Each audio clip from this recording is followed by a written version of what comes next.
Dalam hidup, kita pasti sering mengalami konflik. Entah itu konflik dengan teman kita, dengan kolega kerja, atau bahkan konflik dengan diri kita sendiri.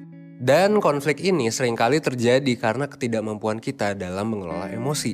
Bisa jadi karena kita yang nggak bisa ngontrol omongan pas lagi marah-marah, atau karena kita nggak bisa ngontrol hawa nafsu. Akhirnya setelah kita ngelakuin hal yang negatif yang nggak bisa kita kontrol tuh ya, kita pun nyesel dan mikir, kenapa ya gue tuh suka gak mikir dulu sebelum bertindak. Well, kalau lo ngerasa kayak gitu, ini wajar banget. Dan ini emang masalah dari hampir semua orang, yaitu masalah pengelolaan emosi. Makanya, sekarang gue bakal ngajarin lo gimana caranya untuk ningkatin kecerdasan lo secara emosional, atau emotional intelligence. Ya, di video ini gue bakal ngejelasin tentang emotional intelligence, mulai dari artinya sampai dengan tips-tipsnya, supaya lo bisa mengontrol emosi lo. Makanya tonton video ini sampai habis dan jangan lupa klik like dan subscribe. Apa sih yang dimaksud dengan emotional intelligence? Emotional intelligence adalah kemampuan untuk mengenali emosi diri kita dan orang lain secara akurat. Jadi orang yang cerdas secara emosional itu mereka bisa tahu mereka lagi ngerasain apa dan kenapa mereka ngerasain itu.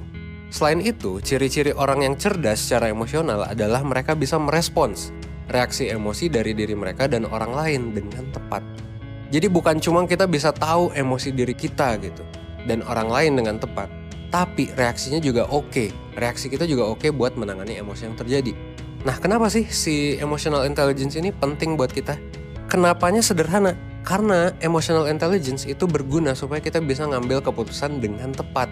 Kalau lo punya EI yang tinggi, emotional intelligence ya, lo akan mampu berpikir tentang seluk-beluk dari perasaan lo dan perasaan orang lain. Orang yang cerdas secara emosional akan ngerti. Misal ketika dia lagi ngerasain perasaan negatif yang berlebihan. Misal kesel atau marah gitu. Mereka yang cerdas secara emosional bisa nangkep bahwa oh mungkin di balik emosi ini sebetulnya ada perasaan lain. Misal takut atau kesepian atau kesel dan lain sebagainya. Nah, karena orang yang cerdas secara emosional tahu seluk-beluk dan penyebab emosi mereka secara akurat, jadinya keputusan yang diambil itu bisa lebih matang.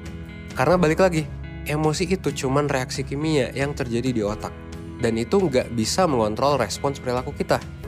Kalau lo udah nonton video-video sebelumnya tentang emosi, pasti lo sadar tentang hal ini. Dan tentu, orang yang cerdas secara emosional juga sadar. Dan karena mereka sadar dan kenal sama emosi mereka jadi bisa mengendalikan respons mereka dengan tepat. Jadinya, orang yang cerdas secara emosional, satu, mereka gak akan mudah marah-marah. Dua, mereka gak akan gampang baper. Dan yang ketiga, yang paling penting ya, mereka bisa lebih pintar dalam mengambil berbagai keputusan. Dari keputusan kecil sampai besar, tanpa dipengaruhi terlalu banyak oleh emosi yang mereka rasakan. Terus, pertanyaan selanjutnya, gimana sih cara untuk meningkatkan emotional intelligence?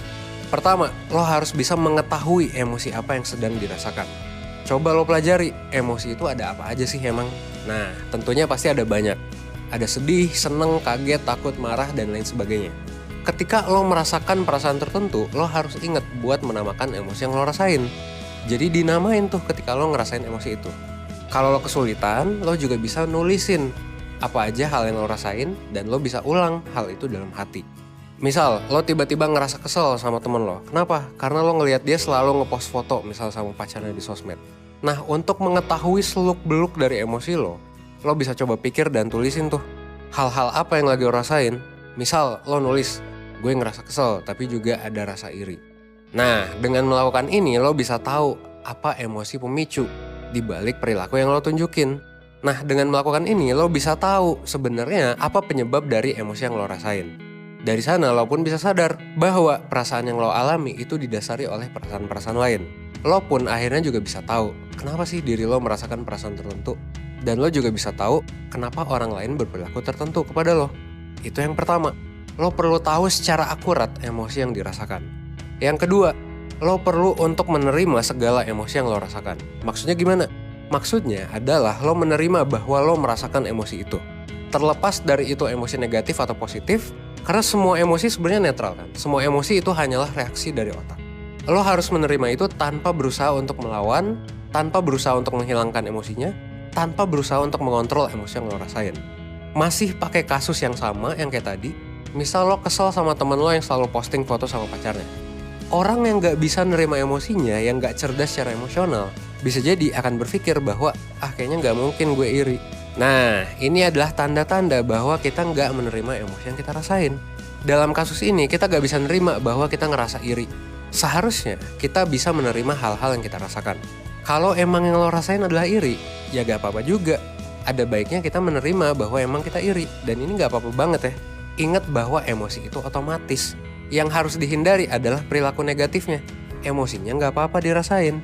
Diterima dan diikhlasin aja. Biasanya emosi akan hilang dengan sendirinya.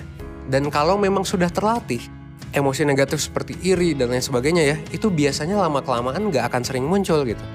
Setelah lo menerima, di tahap ketiga lo perlu mencoba untuk refleksi. Coba lo lihat kejadian yang lo alami dari sudut pandang yang lain. Misal, pakai contoh yang tadi lagi. Kalau emang lo ngerasa iri, lo bisa aja kan punya persepsi dan kepercayaan bahwa temen lo itu ngelakuin itu untuk pamer. Dan wajar buat lo untuk iri gitu. Tapi kan lo juga bisa untuk ngelihat dari sudut pandang lain. Lo bisa berpikir dan menganalisis lagi. Apakah benar teman kita itu pengen pamer? Atau justru dia cuma pengen sharing momen sama pacarnya doang? Kenapa sih gue jadi iri kalau pas dia ngepost kayak gitu? Lo tanyakan pertanyaan-pertanyaan refleksi kayak gini. Orang yang cerdas secara emosional akan banyak refleksi dan bertanya ke dirinya sendiri terkait dengan alasan mengapa ia merasakan emosi tertentu. Dan dari sini, lo bisa terhindar sebenarnya dari banyak emosi negatif yang terjadi karena persepsi lo gitu. Lo marah ya karena persepsi lo kan? Lo sedih misalnya ketika diputusin ya karena persepsi lo bahwa diputusin tuh sedih. Dan lain sebagainya. Refleksi dan mengubah persepsi ini bisa mengubah emosi lo. Dan ini memang bisa dilatih. Itu yang ketiga. Yang keempat, lo bisa melakukan tindakan yang sesuai. Ingat ya, tindakan yang sesuai gak selalu sesuai dan selaras dengan emosi yang lo rasain. Contohnya gini, kalau lo lagi kesel dan iri, bukan berarti lo harus ikutin rasa iri itu. Dan jadi ngegosipin orang yang bikin lo kesel. Kalau lo lagi marah, belum tentu lo harus marah-marah langsung saat itu juga. Kalau lo lagi sedih, belum tentu lo harus nangis saat itu juga, iya kan? Nah, ingat aja bahwa tindakan yang tepat itu adalah tindakan yang sesuai dengan yang lo anggap baik dan gak merugikan lo. Berbeda dengan tindakan yang cuman akan memuaskan emosi sesaat, gitu ya. Jadi selalu pilih tindakan yang tepat. Ingat emosi itu cuman ada di kepala lo dan kemungkinan besar majority of it gak bisa lo kontrol, tapi tindakan yang lo pilih itu bisa lo kontrol sepenuhnya.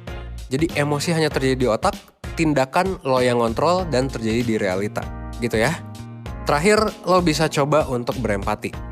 Gimana sih caranya biar kita bisa ngerti tentang apa yang dirasain orang lain? Dan coba tanyain ini, gimana sih caranya biar kita bisa ngerti tentang apa yang dirasain orang lain?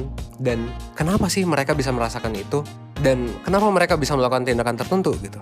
Caranya kayak tadi ya, lo nanya gitu, kira-kira apa sih yang akan lo lakuin dan lo rasain kalau lo ada di posisi dia? Ini sebenarnya mirip sama apa yang dibilang tadi, yaitu gimana caranya kita bisa mengetahui yang dirasakan dan merefleksikan hal yang dirasakan itu. Gitu ya. Kurang lebih kayak gitu tentang emotional intelligence. Akhir kata, gue harap semoga video ini bermanfaat dan membuat lo berkembang menjadi lebih baik, seenggaknya 1% setiap harinya.